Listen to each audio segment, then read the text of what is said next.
আমার কথা কিন্তু শুরু, ধ্যান দিয়ে শুনতে হবে। জীবন কিন্তু কেটে যাবে, যুবক যৌবনকে ধরে রাখতে পারবে না, একদিন বৃদ্ধ হবেই হবে। কিন্তু যৌবনের যে দাম, এই দাম সে আল্লাহর কাছ থেকে লুটা নিতে পারবে না। যৌবনের একটা দাম আছে, উম্মত তো জানে না। এই উম্মতের বয়সের একটা দাম আছে, দাম।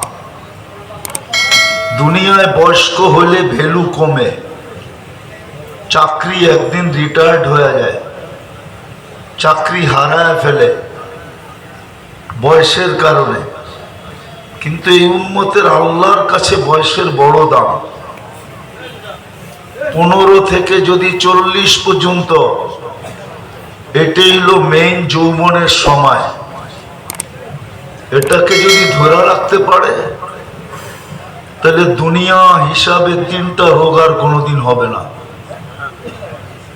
পাগল হবে না, শ্বেত রোগ হবে না, কুষ্ঠ রোগ হবে না।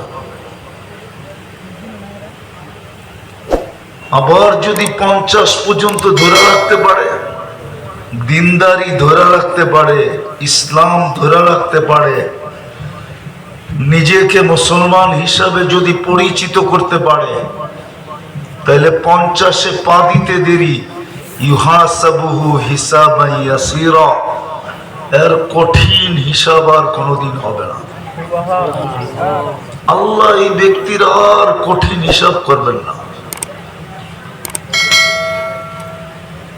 কোনো কঠিন হিসাব এর সাথে হবে না, সহজ হিসাব হবে। সময় লাগবে কতটুকু? ফজরের 2 রাকাত সুন্নত পড়তে যতটুকু সময় লাগে। হিসাব নিবে কি? শুধু ফাইলটা এরকম হাত দিয়ে উঠাবে, বাপের নাম সহ শুধু নামটা পড়বে, আর আল্লাহ বলবে এটা ঠিক আছে, রাখো। যখন 60 বছর হবে, তো আহাব্বাতুল মালাইকা, ফেরেশতা তার বন্ধু হয়ে যাবে, বন্ধু। সুবহানাল্লাহ। তাকে ফেরেশতা ভালোবাসতে শুরু করবে।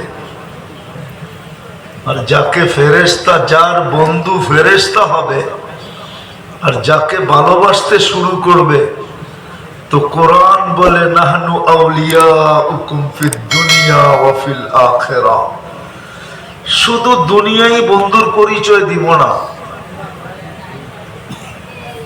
মৃত্যু লগ্ন থেকে জান্নাতের গেট পর্যন্ত বন্ধুত্বের পরিচয় দিব। তুমি দেখবে আমরা কেমন বন্ধু।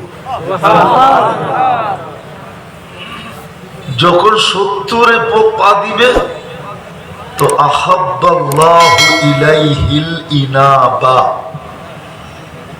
তো আল্লাহ ভালোবাসা বলতে থাকবে, আর কতদিন থাকবি আমার কাছে, আয় না। এতদিন তো শুধু দূরের থেকে দেখা হয়, চলে আয়, কাছের থেকে একটু দেখা হোক। আল্লাহ তার প্রত্যাবর্তনের আকাঙ্ক্ষী হবে। আর যদি তারপরও 80-তে পা দিয়া ফেললো, ইদা বালাগা সামানিন, তো লাম ইউকতাব যামবু, 80-র পরে আর গুনাহ লেখা হয় না। গুনাহ লেখা হয় না। বললে তো হুজুররা মানবো না, নাহলে তো বইলেই দিতাম। দিমু বইলা? ছোট বাচ্চা 15 বছর প্রাপ্ত বয়স্ক হওয়া পর্যন্ত যত গুনাই করো, গুনাহ লেখা হয় না। ঠিক 80 বছরের পরেও এরকমই বাচ্চা মনে করে গুনাহ লেখা হয় না, না, না, না। তারপরেও যদি 90-তে পা দিল, আল্লাহ লেখা দেন আসিরুল্লাহি ফি আরদিহি, আল্লাহর কয়েদি আল্লাহর জমিনে, আগে পিছের গুনাহ আল্লাহ পুরা মাফ করে দেন। সুবহানাল্লাহ। তো বুঝাইতেছিলাম, জীবনটা কিন্তু ছোট। যুবক যদি যৌবনের মূল্যায়ন না করলো, তাহলে যৌবনের যে একটা মূল্য, যৌবন তো একদিন ঢলেই যাবে। কেননা যৌবন ধরে রাখার কোনো পাওয়ার ব্যাংক আসে নাই। আসছে না? আসে কি? তুমको নেটে সার্চ দিলে পাওয়া যাবে না? না, এরা দিয়ে কিছু কয়টায় না। নেটে সার্চ দিলে পাওয়া যাবে না যৌবন ধরে রাখার পাওয়ার ব্যাংক। বিদ্যুৎ ধরে রাখার পাওয়ার ব্যাংক তো বিজ্ঞান বানাইলো, কিন্তু যৌবন ধরে রাখার কোনো পাওয়ার ব্যাংক নাই। এটা একদিন হাতছাড়া হয়ে যাবে। কিন্তু যদি মূল্যায়ন আস্তে শুনতে হবে, আওয়াজ না। আওয়াজ করলে সব উড়া যাবে, দিলে গাঁথবে না।